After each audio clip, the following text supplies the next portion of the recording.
Saat ini kita akan membuka ibadah kita, mari kita bersama-sama untuk berdoa. Bapa di dalam surga, kami bersyukur, berterima kasih atas kebaikan-Mu. Kami percaya Tuhan, Kau yang selalu menyertai kami, Kau yang selalu memberkati hidup kami. Ya Tuhan, apapun yang terjadi di dalam kehidupan kami hari lepas hari, kami percaya Engkau turut bekerja dan Kau yang selalu ada bersama kami. Kami bersyukur untuk pimpinan-Mu, penyertaan-Mu Tuhan. Kami bersyukur untuk setiap berkat-berkat yang telah Engkau berikan kepada kami. Dan kami bersyukur juga untuk perlindungan-Mu di dalam hidup kami. Bapa, saat ini kami akan beribadah kepadamu. Berikan kepada kami hati yang benar-benar ingin mencari-Mu Tuhan, ingin mendapatkan kebenaran firman-Mu, sehingga itu akan membawa kepada kami kebenaran yang memerdekakan kami. Terima kasih Bapa, kami akan memuji dan membesarkan Engkau di dalam ibadah ini.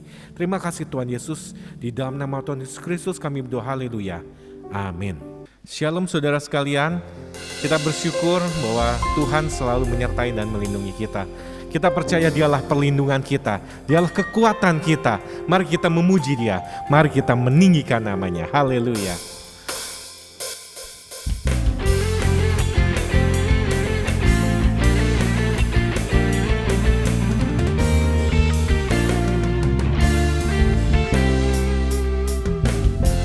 Tuhanlah kekuatan dan mazmurku, Dia gunung batu dan keselamatanku.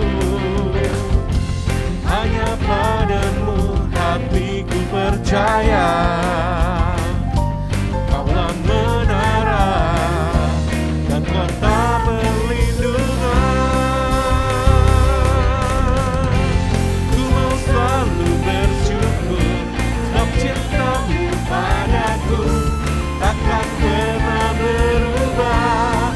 Hatiku percaya, walau bumi bergoncang, gunung-gunung beranjak, namun kasih setia-Mu tak pergi dariku. Haleluya.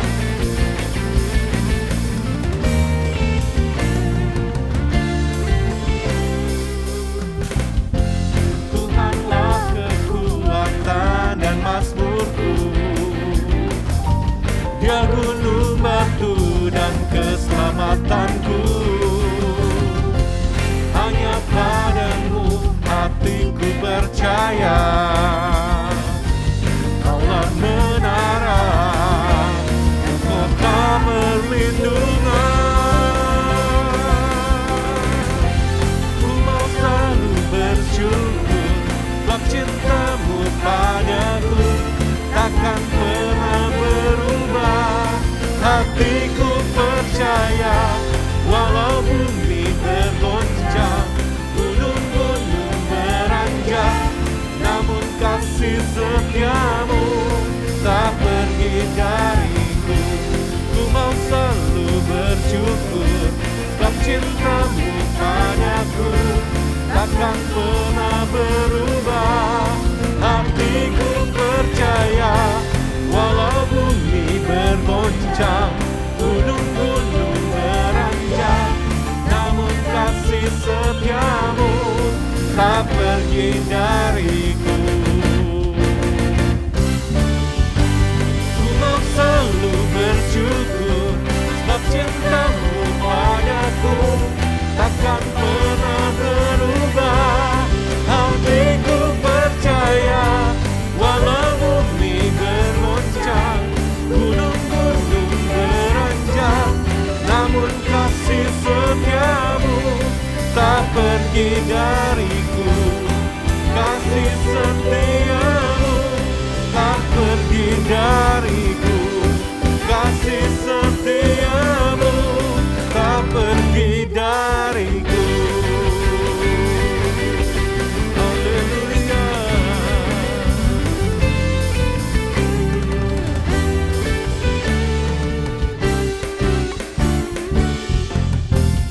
Haleluya, berikan kemuliaan bagi nama Tuhan. Haleluya. Saudara sekalian, di dalam saat-saat yang sangat sulit belakangan hari ini, tidak ada satupun yang bisa kita andalkan. Tidak ada satupun sumber kekuatan kita selain daripada Tuhan itu sendiri. Kalau kita mengandalkan kekuatan kita, mengandalkan kehebatan kita, saat ini semua itu tidak ada gunanya. Tetapi kita percaya bahwa dengan kekuatan Tuhan, dengan kuasanya, kita akan dapat melampaui segala sesuatu dalam hidup kita. Haleluya. Oh, terima kasih Tuhan buat kesetiaan-Mu dalam hidup kami. Terima kasih Tuhan, hanya Engkau-lah satu-satunya yang dapat kami andalkan. Engkau Tuhan yang setia, waktu-Mu selalu yang terbaik. Engkau Tuhan sandaranku, dan ku hanya kan berharap padamu. Hanya Engkau satu-satunya Tuhan, satu-satunya yang ku andalkan, satu-satunya yang ku percaya. Engkau sumber kekuatan, sumber pengharapan, sumber kedamaian. Satu-satunya yang ku andalkan, satu-satunya yang ku percaya. Engkau Tuhan memberkati, Tuhan penyembuhku, Tuhan pemulihku. Haleluya. Engkau Tuhan yang setia, waktu-Mu selalu yang terbaik. Engkau Tuhan sandaranku, dan ku hanya akan berharap padamu. Satu-satunya yang ku andalkan, satu-satunya yang ku percaya. Engkau sumber kekuatan, sumber pengharapan, sumber kedamaian. Engkau satu-satunya, satu-satunya yang ku andalkan, satu-satunya yang ku percaya. Engkau Tuhan memberkati, Tuhan penyembuhku, Tuhan pemulihku. Satu-satunya yang ku andalkan, satu-satunya yang ku andalkan, satu-satunya yang ku percaya. Engkau sumber kekuatan, sumber pengharapan, sumber kedamaian. Satu-satunya yang ku andalkan, Engkau satu-satunya Tuhan yang ku percaya. Engkau Tuhan memberkati, Tuhan penyembuhku, Tuhan pemulihku.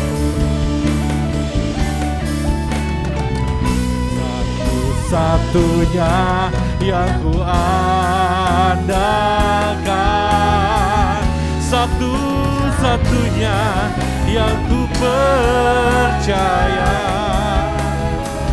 Engkau sumber kekuatan, sumber pengharapan, sumber kedamaian. Satu-satunya yang ku andalkan, satu-satunya yang ku percaya. Engkau Tuhan memberkati, Tuhan penyembuhku, Tuhan pemulihku. Mari kita sembah Tuhan kita. Haleluya.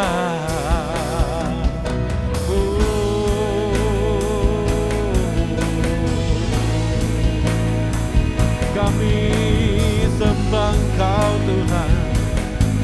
Haleluya.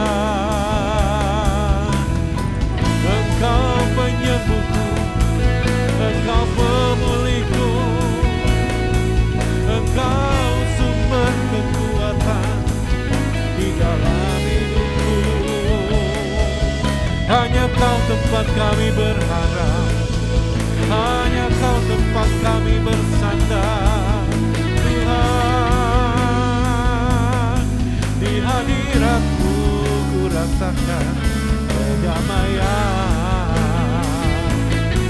Oh, hanya Kau Tuhan tempat kami berharap.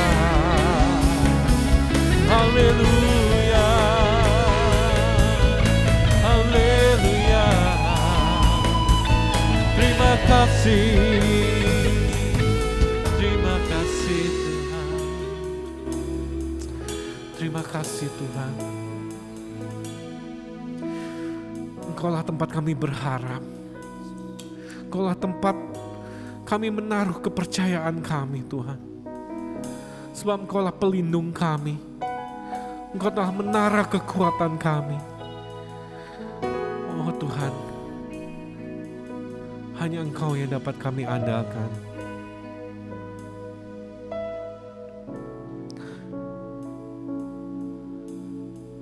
Satu-satunya yang ku andalkan,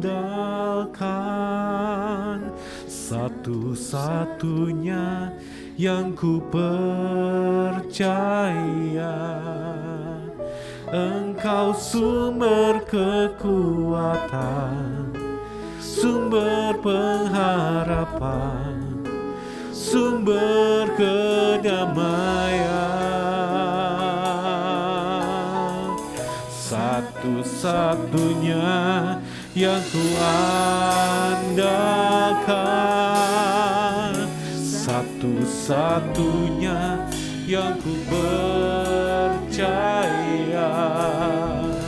Engkau Tuhan memberkati, Tuhan menyembuhku, Tuhan memulihku. Satu-satunya, satu-satunya yang ku andalkan, satu-satunya yang ku percaya. Engkau sumber kekuatan, sumber pengharapan, sumber kedamaian. Satu-satunya yang ku andalkan,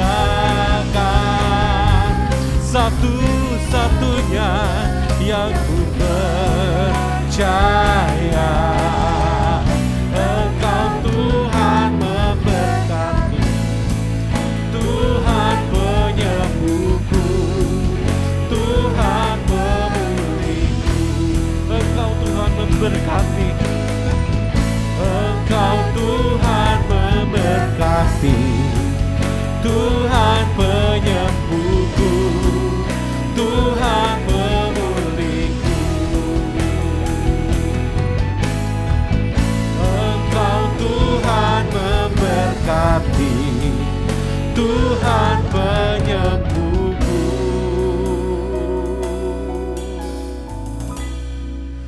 Tuhan pemulihku.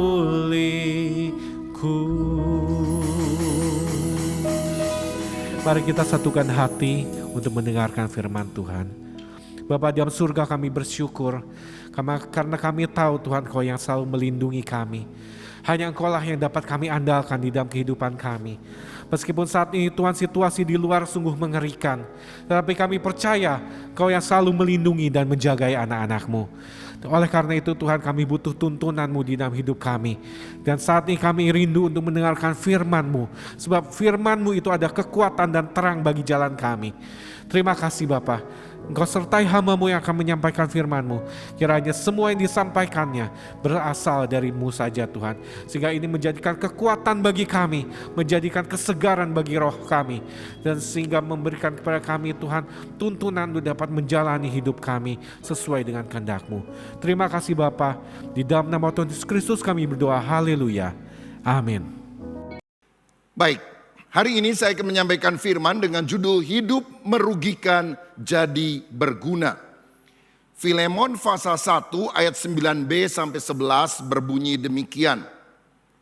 Aku Paulus yang sudah menjadi tua, lagi pula sekarang dipenjarakan karena Kristus, mengajukan permintaan kepadamu mengenai anakku yang kudapat selagi aku dalam penjara, yakni Onesimus. Dahulu memang dia tidak berguna bagimu, tetapi sekarang sangat berguna baik bagimu maupun bagiku.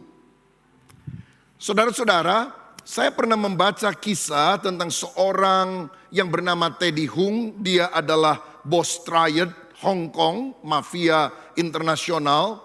Dia punya bisnis 200 kasino lebih di Hong Kong, Macau, dan Filipina. Dia juga punya bisnis lain, bisnis narkoba, bisnis prostitusi.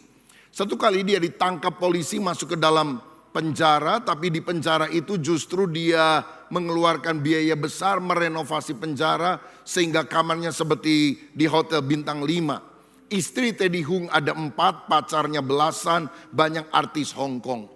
Pada waktu di penjara ada seorang Kristen yang suka melayani para tahanan dan juga memberikan Alkitab kepada Teddy Hung.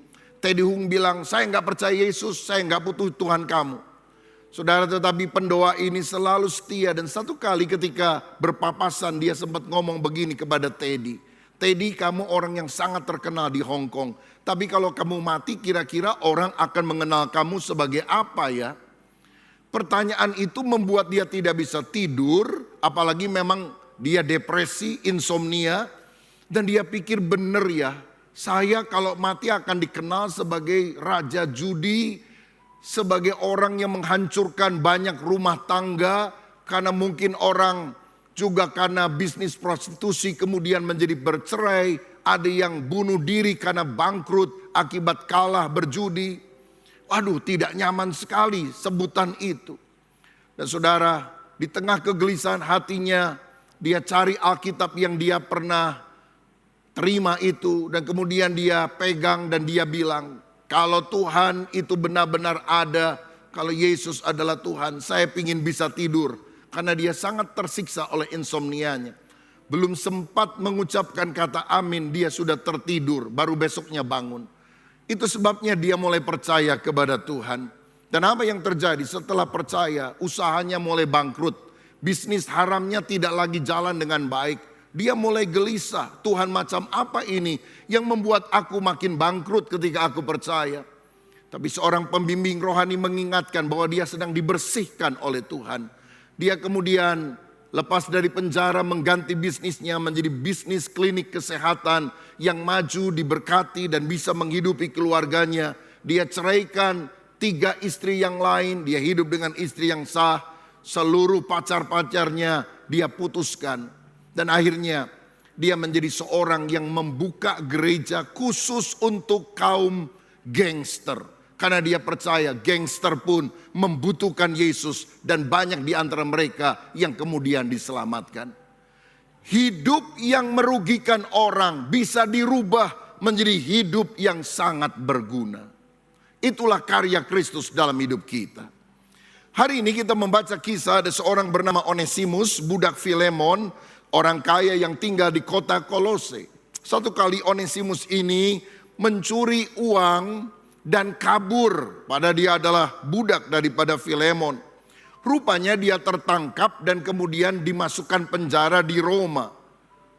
Nah, untungnya di penjara di Roma dia ketemu Rasul Paulus yang juga di penjara karena memberitakan Injil.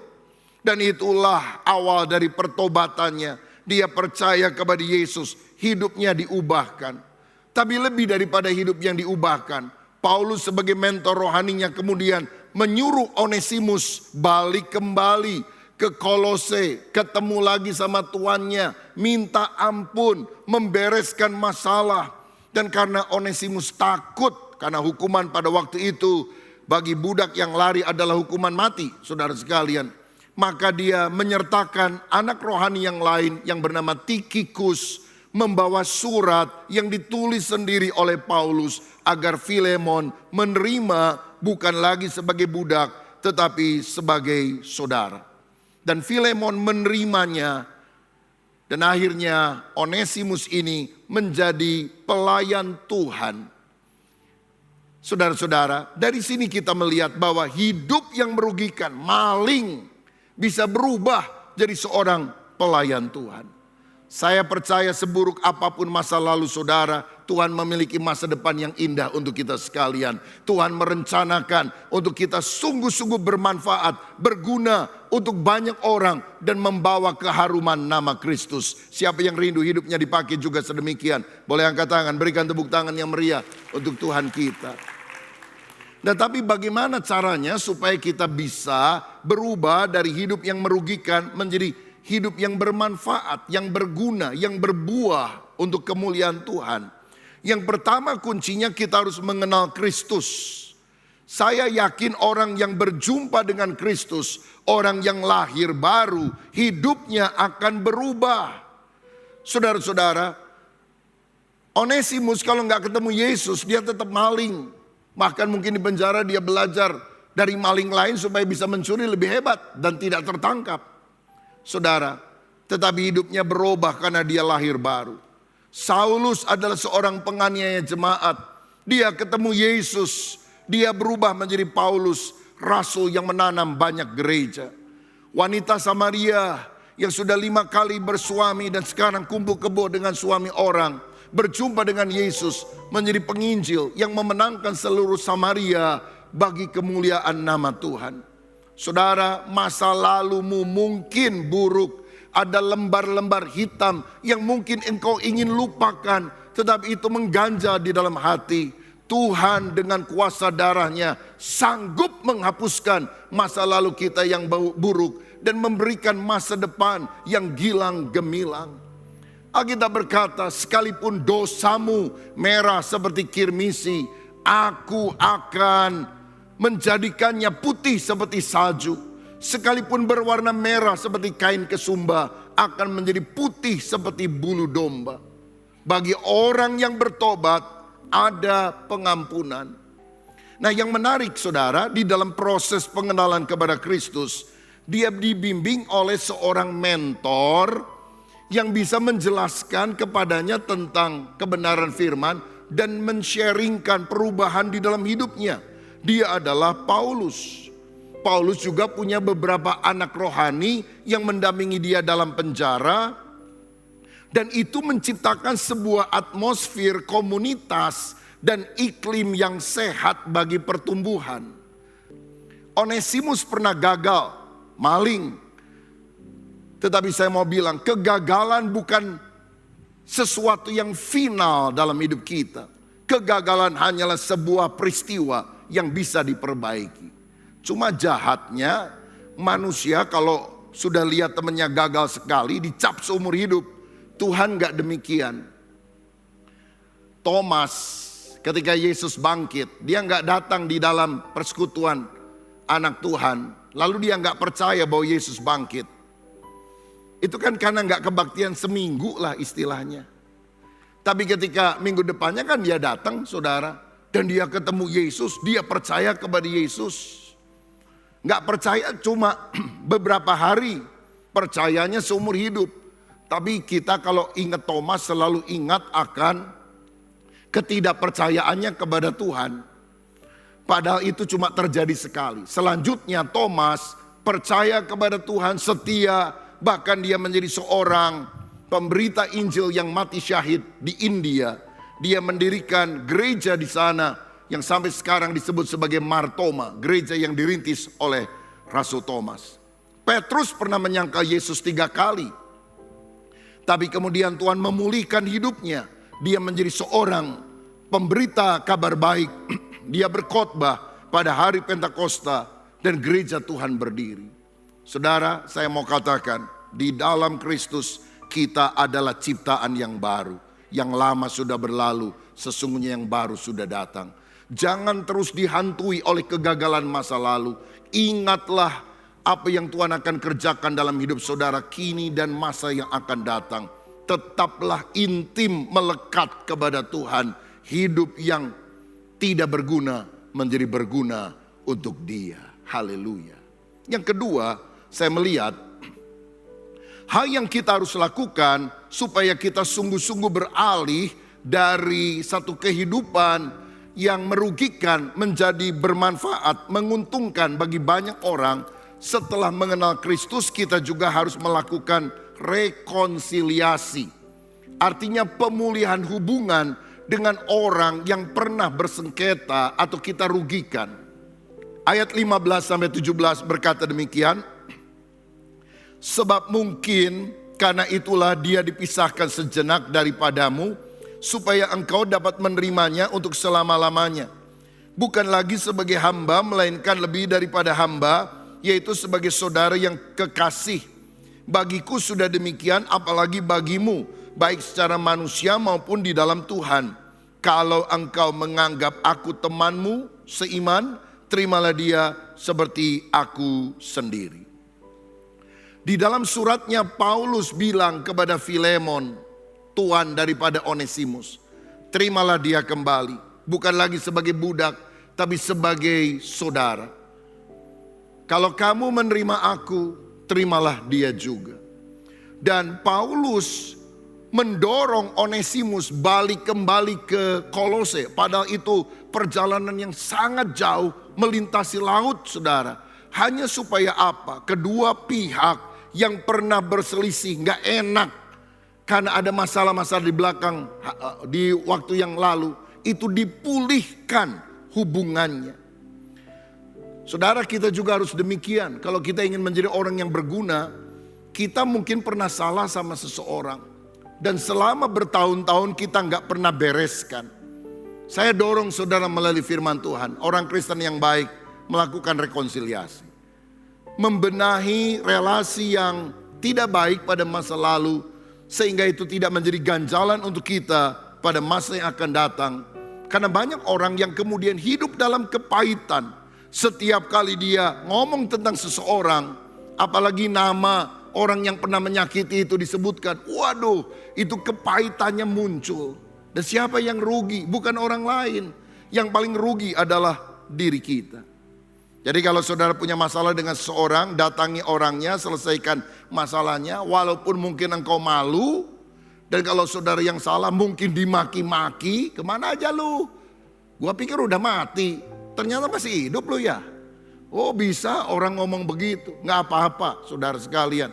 Kita yang ngerti kebenaran, kita harus mengupayakan perdamaian dengan semua orang.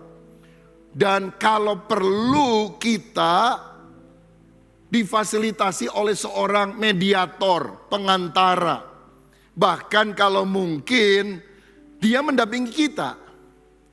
Saya ingat satu kali ada orang yang punya hutang, jumlah cukup besar kepada seorang pengusaha.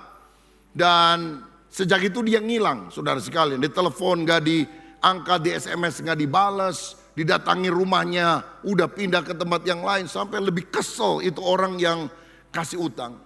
Waktu dia ceritakan pergumulannya kepada saya bimbing dengan firman, saya doakan dan saya bilang, tindakanmu sekarang, kamu harus pergi ke orang itu, minta maaf, berjanji akan melunasi hutang, minta dijadwal ulang. Dan kalau orang itu maki-maki kamu, kamu nggak boleh balas, kamu harus terima karena kamu memang salah. Dan kamu harus kemukakan kesanggupanmu untuk membayar dengan itikat yang baik. Setelah saya sampaikan itu, seminggu kemudian saya telepon, gimana? Udah ketemu orangnya? Belum Pak, aduh takut saya, nggak berani, orangnya galak bener, punya debt collector, saya juga gemeter. Saya bilang, kamu tetap salah, kamu datangi bereskan. Saudara, dia tunda berminggu-minggu. Tapi satu kali dia telepon saya, Pak, saya udah bereskan masalah saya. Oh ya, bagus dong, saya bilang. Gimana akhirnya? Bisa ada rekonsiliasi. Jadi gini, pada waktu saya datang ke rumahnya, orang di rumah bilang, Bapak sedang dirawat di rumah sakit karena sakit. Sakit apa? Dengarnya sih sakit jantung. Aduh, dia pikir nggak enak lah datang ke rumah sakit. Tetapi dia pikir-pikir, jangan-jangan dia sakit jantung gara-gara saya juga ini, nggak bayar-bayar utang. Maka dia bilang, udahlah saya datangi. Akhirnya dia datangi ke rumah sakit itu, saudara-saudara. Orangnya sedang dirawat, lagi lemah. Biasanya galaknya luar biasa. Tapi dalam kondisi lemah itu, dia datang dan dia bilang, Pak maaf, saya punya hutang, saya yang ngilang. Tapi saya mau perbaiki sikap saya. Beri saya waktu Pak ya, saya akan cicil sekian lama supaya hutangnya bisa lunas. Itu orang lagi lemes, dia bilang gak apa-apa deh, gak apa-apa, bayar aja kapan kamu bisa, kapan kamu mau. Saudara, cepet-cepet dia pulang, haleluya. Berapa hari kemudian dia dengar orang ini sembuh karena apa? Salah diagnose, saudara sekalian.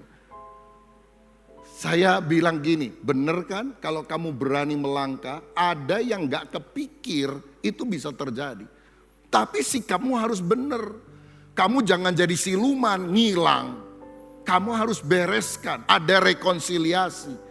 Dalam Matius pasal yang kelima ayat 23-24 dikatakan, sebab itu jika engkau mempersembahkan persembahanmu di atas mezbah dan engkau teringat akan sesuatu yang ada dalam hati saudaramu terhadap engkau, tinggalkanlah persembahanmu di depan mezbah itu dan pergilah berdamai dahulu dengan saudaramu lalu kembali untuk mempersembahkan persembahanmu itu. Saudara bisa nyanyi di gereja, mendengarkan kesaksian pujian yang memberkati, tapi kalau hati kita nggak beres, persembahan kita nol loh di hadapan Tuhan. Tuhan bilang pergi berdamai dulu, baru engkau memberikan persembahan ke rumah Tuhan. Maka persembahanmu akan diterima. Yang ketiga, bagaimana sikap merugikan menjadi sikap yang berguna bagi orang lain. Yang ketiga, kita harus mengganti kerugian. Ayat 18 dan 19, dan kalau dia sudah merugikan engkau ataupun berhutang padamu, tanggungkanlah semuanya itu kepadaku. Aku Paulus menjaminnya dengan tulisan tanganku sendiri. Aku akan membayarnya, agar jangan kukatakan tanggungkanlah semuanya itu kepadamu, karena engkau berhutang padaku, yaitu dirimu sendiri. Paulus memberikan pembelajaran yang luar biasa. Kamu pernah curi, kamu pernah hutang, kamu berdamai. Kamu boleh minta ampun sama Tuhan, tapi kalau orang sudah dirugikan, kamu harus bayar. Kamu harus ganti. Saya yakin itu sikap Kristen yang benar. Ketika Sakius bertobat, dia bilang, orang yang aku pernah peras, aku pernah rugikan, aku ambil uangnya secara tidak benar, aku ganti 4 kali lipat. Dan Tuhan bilang, keselamatan sudah ada pada rumah ini. Keselamatan tidak datang karena Sakius memberikan uang kepada orang lain. Tetapi Yesus mau bilang, cirinya orang yang selamat adalah hatinya berubah dari egois menjadi berkemurahan kepada orang lain.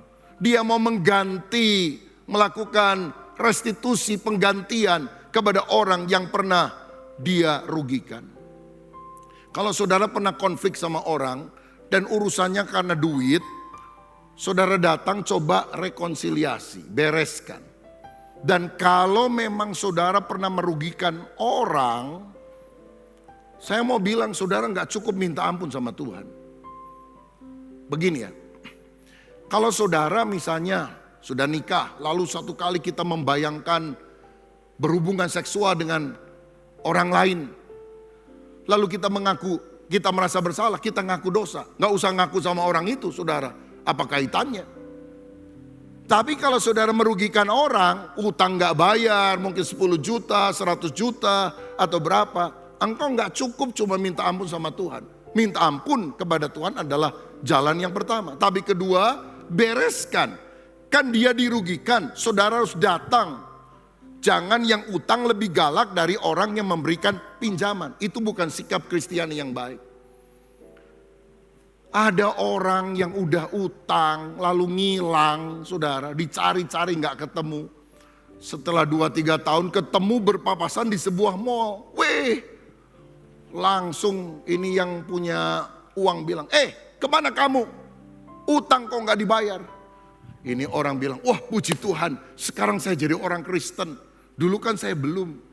Dan Alkitab berkata, jadi siapa yang ada di dalam Kristus, dia adalah ciptaan yang baru. Yang lama sudah berlalu, sesungguhnya yang baru sudah datang. Jadi yang lama-lama saya sudah tidak ingat, karena semuanya sudah hilang. Sejauh timur dari barat, Tuhan telah menghapus segala hutangku. Jadi utang apa ya? Ini kurang ajar ini saudara sekalian. Ini gak benar sikap begini. Harus dibayar hutangnya. Kalau gak mampu sekaligus dicicil. Jadi bagaimana hidup kita bisa berubah dari merugikan menjadi menguntungkan, berguna bagi orang lain. Itu terjadi kalau pertama kita mengenal Kristus. Hidupnya berubah, hatinya berubah. Kedua, melakukan rekonsiliasi. Yang ketiga, mengganti kerugian, bayar hutang. Dan yang terakhir, kita harus melayani Tuhan dan sesama. Ayat 13, sebenarnya aku mau menahan dia di sini sebagai gantimu untuk melayani aku selama aku dipenjarakan karena Injil. Ternyata setelah bertobat, Onesimus ini menjadi anak rohani dari Paulus. Dia melayani Paulus pada masa tuanya, apalagi dipenjara karena Injil. Dan itu diperkenankan oleh prajurit Roma yang menjaganya. Bahkan hidup daripada Onesimus ini baik sekali. Sampai akhirnya Paulus di ayat 12 berkata bahwa dia adalah buah hatiku. Gak gampang seorang pemimpin besar bilang mantan budak, mantan maling jadi buah hatiku. Ini berarti ada perubahan yang sangat radikal dalam hidupnya. Karena itu terimalah Filemon, orang ini bukan sebagai budakmu, tetapi sebagai saudaramu. Suruh dia melayani Tuhan. Nah saudara, ngomong-ngomong soal Onesimus. Onesimus itu saudara tahu artinya apa? Useful, berguna. Loh hidupnya itu namanya berguna. Tapi hidupnya gak berguna karena maling saudara. Tapi ada perjumpaan pribadi dengan Kristus membuat hidupnya sesuai dengan nama yang dia miliki. Berguna. Saya percaya kita semua juga di pemandangan Tuhan adalah orang yang useful, berguna. Fruitful, berbuah untuk Tuhan. Itu yang Tuhan inginkan. Kalau pernah gagal, benahi. Hingga akhirnya hidup kita menjadi berkat. Saudara, menurut catatan dari Ignatius, murid Rasul Yohanes yang hidup pada awal abad kedua, Onesimus ini di kemudian hari setelah melayani di Kolose bersama dengan Filemon, menjadi pemimpin gereja, menjadi uskup di Efesus. Oh luar biasa, mantan maling, mantan budak, jadi uskup pemimpin rohani di Efesus. Efesus waktu itu termasuk di dalam kota besar. Dan gereja di sana juga bukan gereja yang kecil, tapi gereja yang mengalami perkembangan. Dia menjadi pemimpin rohani yang hebat di sana. Dan menurut catatan Ignatius ini, pada akhir hidupnya Onesimus ditangkap oleh tentara Romawi dan menjadi martir karena dia tidak pernah mau menyangkal Yesus. Wow, luar biasa. Dahsyatnya hidup yang diubah oleh Kristus. Saudara, saya mau bilang lebih baik mantan maling daripada mantan pendeta. Hidup yang buruk Tuhan bisa ubah karena kita sungguh mengenal Dia. Karena itu mari kita hidup tidak egois, memikirkan diri sendiri, tapi jadi berkat, melayani Tuhan. Jangan hanya kejar uang sebagai pencapaian utama dalam hidup kita. Jadilah orang yang berdampak bagi banyak orang. Ini nilai yang harus kita miliki di dalam kehidupan. Saudara tahu Shin Tae-yong dari Korea Selatan, dia pelatih timnas U23 ya. Kemarin dia mengantar Indonesia jadi runner up Piala AFF dan cuma kalah di final sama Thailand. Tapi Shin Tae-yong tetap dihormati karena dia membawa Indonesia lumayanlah jadi runner up. Kan jarang-jarang juga saudara sekalian ya. Lalu kemudian dia ditanya dan Shin Tae-yong ngomong gini, sebetulnya saya ini mau dikontrak oleh sebuah kesebelasan dari China. Tapi saya pilih Indonesia. Loh kenapa? Apa bayarnya lebih besar? Enggak, yang China jauh lebih besar. Loh kenapa Indonesia? Karena yang China itu satu klub saja profesional ya nanti bertanding sama klub-klub yang lain di daerah itu. Kalau ini kan saya dipercaya tim nasional dan saya ingin mengharumkan Indonesia. Dan saya yakin Indonesia punya harapan. Uangnya jauh lebih besar sana, tapi saya pilih yang uangnya lebih kecil. Karena saya ingin jadi pelatih yang punya makna, punya nilai dalam hidup ini. Wah keren juga saudara sekalian. Saya mau bilang pengejaran kita pertama-tama jangan sekedar uang, tapi apakah kita bisa hidup untuk jadi berkat bagi orang lain. Lakukanlah kebaikan sekecil apapun bagi orang, karena kita tidak pernah pikir bahwa dampaknya bisa sangat besar.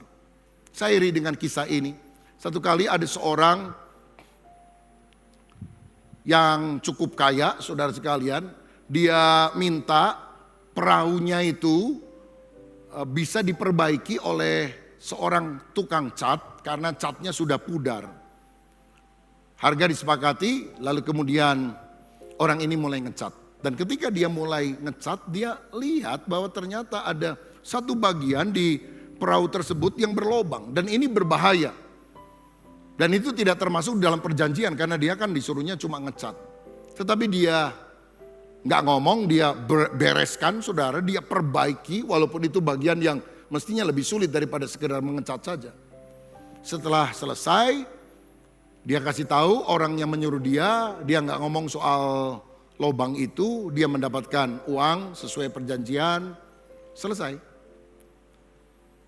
Tetapi beberapa hari kemudian, orang yang punya perahu datang lagi bawa uang yang jauh lebih besar, banyak daripada apa yang sudah dia bayarkan. Dia bilang, Pak, terima kasih ya, kamu sudah mengecat perahu saya. Ini berkat buat kamu. Loh, saya kan sudah terima uangnya Pak, kenapa Bapak bayar lagi? Saya tahu, tapi ini bukan untuk ngecat. Tapi kamu rupanya tanpa kamu ngomong telah memperbaiki kebocoran dari perahu ini. Oh nggak apa-apa kok, sekalianlah saya lakukan. Ya mungkin itu hal kecil bagi kamu. Tapi kemarin anak-anak saya menggunakan perahu saya yang baru dicat itu untuk mancing ke laut. Dan waktu itu saya ada di luar rumah. Dan waktu saya pulang dengar dari istri bahwa anak-anak pakai perahu itu. Waduh saya gelisah karena saya takut anak-anak saya itu tenggelam mati di sana. Tapi bersyukur ketika mereka sore pulang dengan tangkapan yang banyak dan mereka semua selamat. Dan waktu saya periksa, rupanya kamu yang sudah memperbaikinya. Pekerjaan itu kecil menurut kamu, tapi buat saya itu menyelamatkan anak-anak saya. Lakukan sesuatu, walaupun kecil, kelihatannya biasa saja. Tapi kalau engkau melakukan karena kebaikan hatimu, dampaknya akan sangat besar. Hidup kita akan berguna bagi banyak orang. Saudaraku, jangan jadi orang yang merugikan orang lain. Tapi jadilah orang yang berguna bagi Tuhan dan bagi sesama.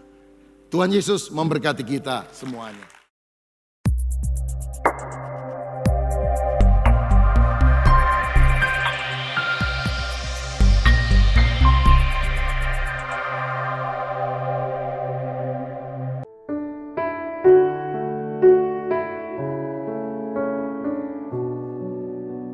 Shalom, saya Ibu Marta.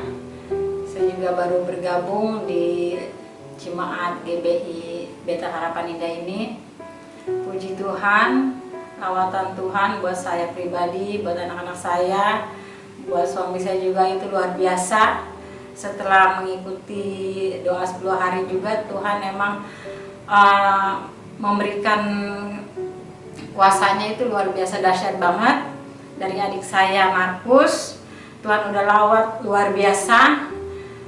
Ponakan saya Rafli Lesi juga luar biasa dahsyat, karakternya Tuhan udah bentuk dia. Tuhan udah pakai dia yang lebih lagi, jadi tidak ada keributan dalam rumah, gesekan saya sama dia. Pokoknya Tuhan yang lebih dahsyat lagi, Tuhan kasih perlihatkan buat kita di dalam rumah itu. Adik saya Markus mengalir, mukjizatnya ya, campur tangannya itu luar biasa. Adik saya Markus mentalnya bermasalah. Tahun ini saya mengimani tahun mukjizat, emang benar-benar adik saya kembali normal dan dapat beribadah seperti kita layaknya normal ya. Saya imani tahun ini tahun mukjizat. Mari kita semua saudara sekalian jangan pernah lelah untuk mengandalkan Tuhan. Tetap tekun dalam doa walaupun doa kita belum dijawab. Tetap imani kalau Tuhan itu akan menjawab setiap doa kita. Mari saya menghimbau saudara-saudari sekalian untuk mengikut setiap hari Kamis di GBI Betel Harapan Indah ini, tepatnya jam 7.30 malam, kita adakan doa malam. Terima kasih. Kami mendorong seluruh jemaat Tuhan untuk mengalami dan merasakan lawatan Tuhan lewat doa malam mujizat yang dilaksanakan setiap hari Kamis minggu kedua, ketiga, dan keempat pada pukul 19.30 malam. Mari nikmati hadirat Tuhan lewat pujian, penyembahan, dan doa. Tuhan Yesus memberkati.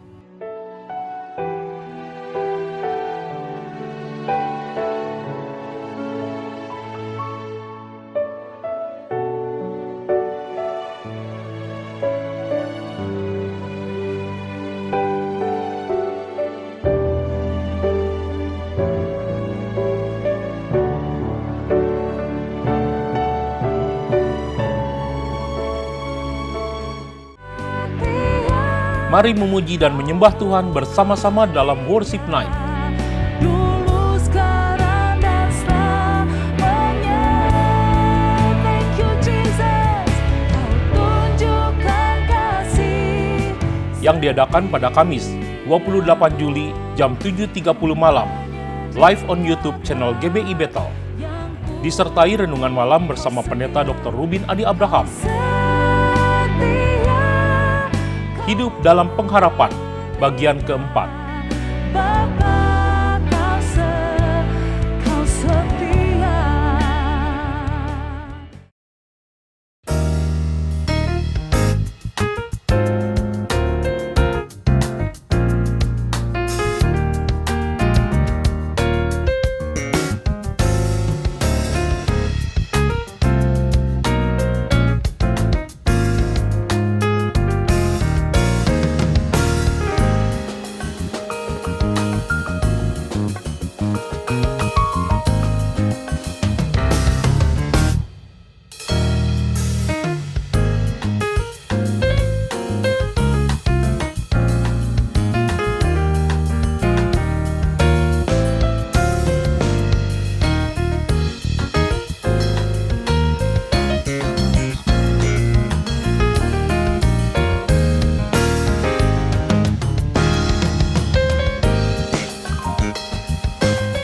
Ibu bapa, sidang jemaat, mari angkat kedua tanganmu, siapkan hati dan terimalah berkat dari Tuhan. Tuhan memberkati rumah tanggamu, Tuhan memberkati pekerjaanmu, Tuhan memberkati kesehatanmu, Tuhan memberkati keuanganmu, dan Tuhan memberkati pertumbuhan rohanimu. Sekarang, terimalah berkat daripada Allah Bapa, cinta kasih dalam Tuhan Yesus Kristus, dan melalui persekutuan yang indah dalam kuat kuasa Roh Kudus, tinggal tetap menyertai kita mulai hari ini sampai Maranatha, Yesus Kristus datang pada kali yang kedua. Yang percaya dan sudah diberkati Tuhan, mari katakan bersama, amin. Shalom, Tuhan memberkati kita. Terima kasih Yesus, terima kasih Yesus, ku beri syukur hanya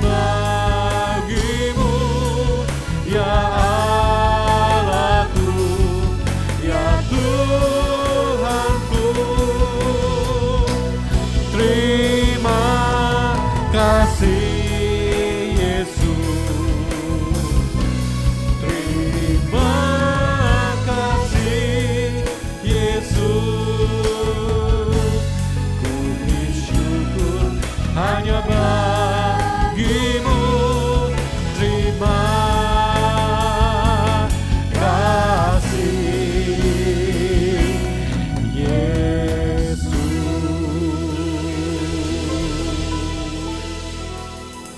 Selamat berhari Minggu, Tuhan Yesus Kristus memberkati.